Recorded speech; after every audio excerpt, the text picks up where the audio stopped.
ওকে, very good. আজকের session হচ্ছে আমাদের আমরা ফাইবারের টার্মস অ্যান্ড কন্ডিশন সম্পর্কে জানবো। টার্মস অ্যান্ড কন্ডিশন বলতে ফাইবারের রুলস সম্পর্কে আমরা জানবো। কোনো একটা কোম্পানিতে, কোনো একটা এজেন্সিতে, কোনো একটা মানুষের সাথে কাজ করতে গেলে সেই কোম্পানি, সেই এজেন্সি, সেই মানুষের একটা রুলস থাকে, নিয়ম থাকে। সেই নিয়মের বহির্ভূত হলে হয়তো চাকরিচ্যুত হতে হবে, না হয় অপমানিত হতে হবে, এই বিষয়গুলো থাকে। ফাইবারও কিন্তু এর বাইরে না। ফাইবার কিন্তু ইন্টারন্যাশনাল একটা মার্কেট প্লেস। একটা মার্কেট প্লেসে কাজ করার আগে অবশ্যই আপনাদের রুলস অ্যান্ড রেজুলেশন সম্পর্কে বিস্তর জ্ঞান থাকা একদম প্রয়োজন। দেখেন, আমি একটা লিঙ্ক আপনাদেরকে দিয়ে দিয়েছি, আপনারা চাইলে এই লিঙ্কটা নিয়ে রাখতে পারেন। আমি মিটের চ্যাট বক্সে সবাইকে দিয়ে দিচ্ছি। এখানে প্রথম যেটা ভেরি ভেরি ইম্পর্টেন্ট, আমি এই আর্টিকেলটা যদি সামারাইজ করি তাহলে প্রথম ভেরি ভেরি ইম্পর্টেন্ট যেটা, সেটা হচ্ছে আপনাদের ক্ষেত্রে, মানে আমাদের সেফটির ক্ষেত্রে আমরা যে ভুলগুলো করি, যেরকম আমরা একটা পিসিতে ডাবল অ্যাকাউন্ট খুলতে চাই। আপনার যদি এর আগে এক্সিস্টিং একটা অ্যাকাউন্ট থাকে, পুরাতন অ্যাকাউন্ট থাকে, তো চেষ্টা করবেন না নতুন অ্যাকাউন্ট করার জন্য। কোনোভাবেই ওই কম্পিউটারে আর একটা অ্যাকাউন্ট করা যাবে না।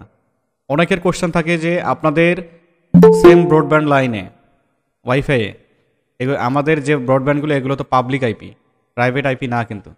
তো এই রিয়েল পাবলিক আইপিগুলোতে আপনারা একটা আইপি দিয়ে, এই শেয়ার আইপি দিয়ে আপনারা অনেকগুলো, একটা রাউটার দিয়ে অনেকগুলো অ্যাকাউন্ট করতে পারবেন কিনা? হ্যাঁ, এক্ষেত্রে আপনাদের সার আছে, কিন্তু ডিভাইসের ক্ষেত্রে ডিভাইসের ম্যাক আইডি কিন্তু আলাদা থাকে। আপনারা যখন ওয়াইফাই জয়েন হন, যারা ওয়াইফাই ব্যবহার করেন তাদেরকে বলতেছি, যারা ওয়াইফাই জয়েন হন, ওয়াইফাইয়ের কিন্তু একটা ডিভাইসের ম্যাক অ্যাড্রেস থাকে, যারা ওয়াইফাই ম্যাক করে রাখে, মানে ম্যাক ফিল্টার যাকে বলে, ম্যাক ফিল্টার, ওই একটা ডিভাইসের কিন্তু ম্যাক আইডি থাকে। এই ম্যাক আইডিটা কিন্তু ফাইবার কাউন্ট করে। অবশ্যই আপনাকে ইউনিকভাবে অ্যাকাউন্ট খুলতে হবে। ইউনিক বলতে একটা অ্যাকাউন্ট এক পিসিতে, অন পিসি অন এসি, মনে রাখতে হবে। তারপরের ভুল যেটা করা যাবে না, অবশ্যই আপনাকে কপি পেস্ট কোনো, এই যে অন্যের গিগ থেকে, অন্যের ইমেজ থেকে আইডিয়া নেওয়া যেতে পারে, কিন্তু কপি করা যাবে না। যেমন মনে করেন আমি একটা প্রোফাইল ডেসক্রিপশন দিব, ডেসক্রিপশন তো দেওয়া প্রয়োজন পড়ে। একটা প্রোফাইল ডেসক্রিপশন দেবো, আমরা লিঙ্কডিনে যেরকম দিয়েছিলাম প্রোফাইল ডেসক্রিপশন, সেরকমটা ফাইবারও দিতে হয়। এই ফাইবারের প্রোফাইল ডেসক্রিপশন আপনি যদি সিঙ্গেল একটা সেন্টেন্সেও কপি করেন, তো সেক্ষেত্রে ফাইবারের এআই কিন্তু ধরে ফেলবে এটা, যে আপনি কোথা থেকে কপি করছেন, এটা কতটুকু কপি করছেন, এভরিথিং ধরে ফেলবে। আর সবচেয়ে এখানে গুরুত্বপূর্ণ বিষয় হচ্ছে, আপনারা যদি কোনোভাবে ইলিগাল পন্থায় এখানে অ্যাকাউন্ট ওপেন করেন, আপনারা তো আমার স্টুডেন্ট, আই ডোন্ট নো যে আপনারা এখানে ইলিগাল ইনফরমেশন দিয়ে আসবেন কিনা। এখন ইলিগাল ইনফরমেশন কাকে বলে? এখন মনে করেন আপনার এর আগে একটা পিসিতে অ্যাকাউন্ট করা ছিল, আমরা নতুনভাবে শুরু করেছি, নতুনভাবে অ্যাকাউন্ট তৈরি করব, তো আপনারাও চেষ্টা করবেন যে আরেকটা নতুন অ্যাকাউন্ট তৈরি করার জন্য। এই ভুলটা করা যাবে না। আপনাদের পুরাতন অ্যাকাউন্টে গিক আপলোড করতে হবে, এটা মাস্ট আপনাকে করতে হবে। নতুনভাবে অ্যাকাউন্ট করতে গেলে কিন্তু ঝামেলায় পড়ে যাবেন। কি ঝামেলায় পড়বেন? দেখবেন যে আগের যে প্রোফাইলটা, ওটা আপনার ডিনাই করে দিবে, রেস্ট্রিক্টেড করে দিবে, বন্ধ করে দিবে সেই প্রোফাইলটা। সেটা কিন্তু আর আপনি রান করতে পারবেন না। এবং এখন যে আপনি প্রোফাইল খুলবেন, মানে সদ্য নতুন যে প্রোফাইলটা করবেন, এই প্রোফাইলটা আপনার ফাইবার দেখবেন যে নট অ্যাপ্রুভ দেখাবে। নট অ্যাপ্রুভ বলতে ওই প্রোফাইলের আর কোনো জীবনই নাই, আর কোনো গিক আপলোড হবে না, কোনো অর্ডার পাবেন না আপনি, ব্রিফ পাওয়া তো দূরের কথা, কিছুই পাবেন না। এটা পাবেন না আপনি। ফাইবারে অ্যাকাউন্ট খোলা সম্পর্কে গেল। এবার পরের কাজটা হচ্ছে ফাইবারের terms and condition. Terms and কন্ডিশনের যে কমিউনিকেশন পর্যায়টা পড়ে, কমিউনিকেশন পর্যায় কাকে বলে? কমিউনিকেশন পর্যায় হচ্ছে আপনারা এখানে as a customer service representative, যেমন আমরা 1-to-1 কল দিই না বিভিন্ন সিম কোম্পানিতে, আমরা যতই গালি দিই না কেন, ওই সিম কোম্পানির সেই কাস্টমার সার্ভিস প্রতিনিধি করে কি, কোনোভাবে কিন্তু আপনার গালি কিন্তু গালির প্রতি উত্তর করে না। আপনাকে বায়ার এখানে এভরিথিং, মনে করেন গালির সাগরে ভাষায় দিতে পারে, যদিও এটা ফাইবারের মানে রুলসের বাইরে। বায়ারদেরও ওই মিসবিহেভ করা এখানে নিষেধ, মিসলিডিং ইনফরমেশন দেওয়া নিষেধ। অনেক বায়ার আছে, যেরকম নাইজেরিয়ার বায়ারগুলো আছে, এরা প্রচুর ফালতু। এরা মিসআন্ডারস্ট্যান্ডিং হইতে পারে, এভাবে অনেক মিসলিডিং ওয়ার্ড এরা ব্যবহার করে, যেটা বলার মতো না। ওদের সাথে কখনোই আপনারা করতে যাবেন না। জাস্ট ওটাকে স্প্যাম করে ফাইবারকে জানাই দেবেন, রিপোর্ট করে দিবেন, এটা ফাইবার দেখবে। তবে আপনাকে কোনোভাবেই, বায়াররা এখানে 100টা ভুল করতে পারে, ফাইবার মেনে নিবে, কারণ ওরা বায়ার, ওরা না কিনলে একজন সেলার সেল করতে পারবে না। বায়ার, ফাইবার কিন্তু এটা বায়ার কেন্দ্রিক মার্কেট প্লেস। আপনারা জানেন কিনা, আপনারা জানেন না। যারা এখানে ফাইবারে আসে as a buyer account open করে যারা কিনতে আসে সার্ভিস, এদেরকে ফাইবার কিন্তু একদম মাথার তাজ করে রাখে। তো আপনার যে ক্ষুদ্র পরিমাণে ভুল হলেও কিন্তু ফাইবার এখান থেকে আপনাকে অ্যাকাউন্টই একদম ডিসঅ্যাপ্রুভ করে দিবে। নট অ্যাপ্রুভ দেখাবে। তো এরকম ভুল যাতে করা না যায়।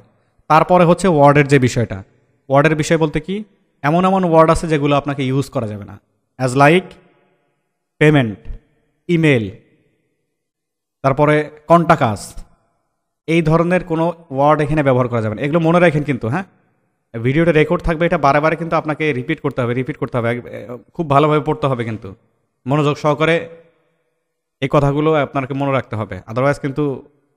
তারপরে যেটা হচ্ছে কন্ট্যাক্ট ইনফরমেশন শেয়ার করা যাবে না।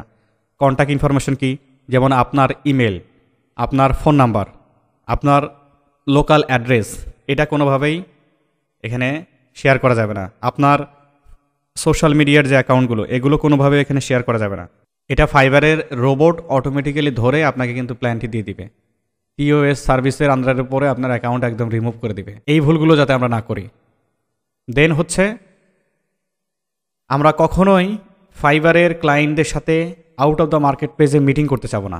যদিও আউট অফ দ্য মার্কেট প্লেসে মিটিং করার অনেক টেকনিক আছে, শিখিয়ে দিব আপনাদেরকে। এই ক্লায়েন্টদেরকে কখনোই আপনারা জুমের লিঙ্ক, গুগল মিটের লিঙ্ক ওই ফাইবারের মধ্যে দেওয়া যাবে না, ফাইবারের মধ্যে কোনোভাবে দেওয়া যাবে না।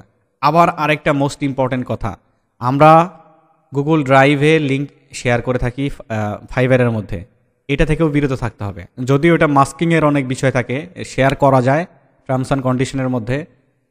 ফাইবারের যে অ্যালাউ করে যে ওয়েবসাইটগুলো, এর মধ্যে নাম্বার 1 হচ্ছে বিহ্যান্স, ফ্লিকার, এই ধরনের ওয়েবসাইটকে এরা করে। এখানে আপনার প্রজেক্ট আপলোড করে আপনি ক্লায়েন্টকে দিতে পারেন, বাট গুগল ড্রাইভেও এখানে অ্যালাউ করে। কমপ্লিকেটিভ হচ্ছে মনে হয়, বুঝতে সমস্যা হচ্ছে। একটু সহজভাবে আপনাদেরকে যদি বলি, গুগলে আপনারা এখানে শেয়ার করতে পারবেন, তবে এখানে বেশ কিছু নিয়ম আছে, ওই নিয়মে শেয়ার করলে হয়ে যাবে। কী নিয়ম আছে বলে দেই। যেমন আমরা কোনো বায়ারকে আমরা সরাসরি করে কি ভিওয়েবল করে একটা ডকুমেন্টস দিয়ে দিই, বায়ার কিন্তু সরাসরি আপনার ইমেলটা পেয়ে যাবে। ওখানে আসলে ইমেল দেখা যায়, কিন্তু ওই ড্রাইভের কোন ইমেলে আসে, কোন ইমেলের আন্ডারে আসে, ওই লিঙ্কটা ওটা দেখা যায়। এই জন্য এবার চায় না যে আপনি গুগল ড্রাইভের লিঙ্ক দেন, এটা টেকনিক আছে, এটা দেওয়া যায়।